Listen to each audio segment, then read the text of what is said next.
Yuk masak yang enak dan praktis ya, dan nggak ribet tentunya ya, yaitu soun cabai hijau.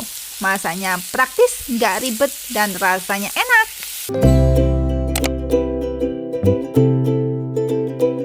Halo teman-teman semuanya, kali ini aku mau masak yang enak dan praktis ya, soun cabai hijau. Untuk bahan bakunya ada si soun sendiri ya. Di sini saya menggunakan soun berwarna putih. Kemudian untuk mereknya saya menggunakan soun cemerlang ya. Kemudian selanjutnya si sounnya mau saya rendam dengan menggunakan air suhu ruangan ya. Nah teman-teman, untuk masakan soun cabai hijaunya ini, kalau masak sounnya itu jangan direndam dengan menggunakan air hangat atau dengan air panas ya.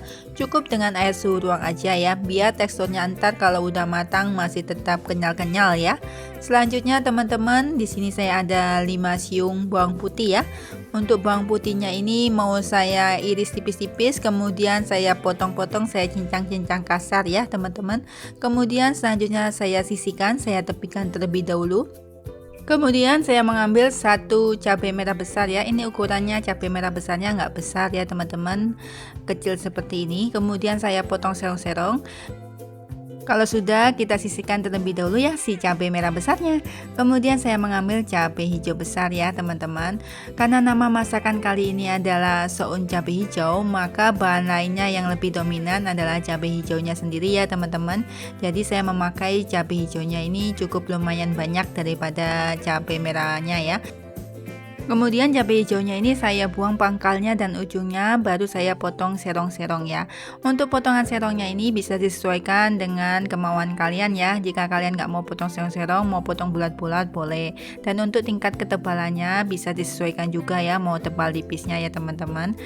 Oh ya teman-teman, jika teman-teman nggak ada cabai hijau besar, bisa diganti dengan menggunakan cabai rawit hijau ya, yang biasanya digunakan waktu kita makan gorengan ya teman-teman.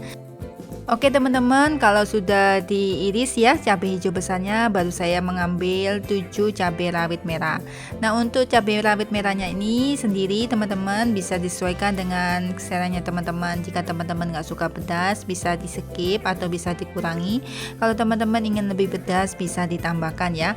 Untuk cabai rawitnya sendiri hanya saya potong menjadi 2 bagian ya, karena cabai rawit kan kecil ya teman-teman. Oke teman-teman, jika bahan-bahan bumbu irisnya sudah dipotong-potong, kemudian baru saya kembali ke sounnya ya. Nah ini dia teman-teman penampakannya ya, sounnya yang sudah saya rendam dengan menggunakan air suhu ruang ya. Untuk masak soun teman-teman, jangan rendam sounnya dengan air hangat atau air panas ya. Kalau direndam dengan air panas atau hangat, ntar hasilnya lembek teman-teman kalau dimasak lagi.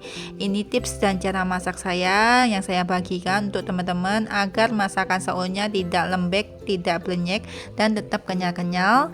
Jadi harus menggunakan air suhu ruang ya waktu merendamnya ya. Oke, selanjutnya saya akan menyiapkan teflon dan menuang minyak secukupnya, baru saya masukkan si bawang putih ya. Di sini saya menggunakan bawang putih cukup banyak karena saya tidak menggunakan bawang merah ya teman-teman. Cukup menggunakan bawang putih aja, soun cabai hijaunya sudah enak kok teman-teman. Saya tumis si bawang putihnya hingga berbau harum ya, dan tidak berbau langu. Kalau sudah harum saya tambahkan cabai rawit, kemudian aduk sesaat aja, yang penting tercampur rata. Kemudian baru saya tambahkan si cabai merah besar dan si cabai hijau besarnya. Kemudian saya aduk-aduk kembali dan saya tunggu semuanya bahan-bahan kondimen yang ada di teflon ini berbau harum dan mengeluarkan aromatiknya masing-masing. Nah kalau sudah berbau harum, saya tambahkan air ya teman-teman, kurang lebih 100 ml. Kemudian baru saya tambahkan 3 sendok makan kecap manis. Usahakan kecap manisnya yang berwarna pekat ya teman-teman, biar warna bionya cantik ya. Di sini saya menggunakan kecap manisnya merek Bango ya teman-teman. Selanjutnya masukkan 1/4 sendok teh garam, kemudian 1/4 sendok teh kaldu ayam, kemudian lagi saya tambahkan 1/4 sendok teh micin, kemudian aduk-aduk sesaat aja. Selanjutnya jangan lupa saya tambahkan 1 sendok makan saus tiram, kemudian saya tambahkan 1 sendok teh margarin atau mentega. Kemudian saya aduk-aduk hingga semuanya tercampur rata dan menteganya larut ya. Alasan saya kenapa saya tambahkan 1 sendok teh margarin atau mentega agar si teksturnya sounnya ini mengkilat glossy ya teman-teman, jadi tampilannya ntar lebih menarik ya. Kalau menteganya udah larut, udah mencair, baru dikoreksi rasa. Nah ternyata Mami kelupaan untuk menambahkan gula pasir. Di sini saya tambahkan gula pasirnya kurang lebih setengah sendok teh ya. Kemudian diaduk-aduk ya teman-teman. Fungsinya gula pasir ini untuk penyeimbang rasa ya, karena ada rasa asin dari mentega, ada rasa asin dari kaldu ayam, ada rasa asin dari garamnya, jadi harus menggunakan gula pasir untuk menyeimbangkan rasanya ya. Selanjutnya dikoreksi rasa, jika udah enak baru saya masukkan soun putihnya ya teman-teman. Karena karakternya soun putihnya ini gampang menyerap air, jangan lupa mengaduknya cepat ya teman-teman, dan menggunakan api sedang cenderung besar. Kita mengaduknya harus benar-benar cepat biar tidak gosong ya teman-teman, karena menggunakan api cenderung besar ya. Selanjutnya kita aduk-aduk hingga si warna soun putihnya ini berubah menjadi warna coklat gelap. Dan si kuahnya ini sudah menyusut ya teman-teman, seperti ini. Baru deh bisa dimatikan kompornya. Kemudian dalam posisi kompor mati, Mami Mika tetap mengaduk-aduknya ya dengan jabitan ya. Ini Mami Mika hanya ingin menunjukkan bahwa si sounnya masih kenyal-kenyal, nggak lembek ya, nggak blenyek ya teman-teman, jadi masih kenyal-kenyal. Jadi teksturnya kalau dimakan tuh sangat enak banget ya teman-teman.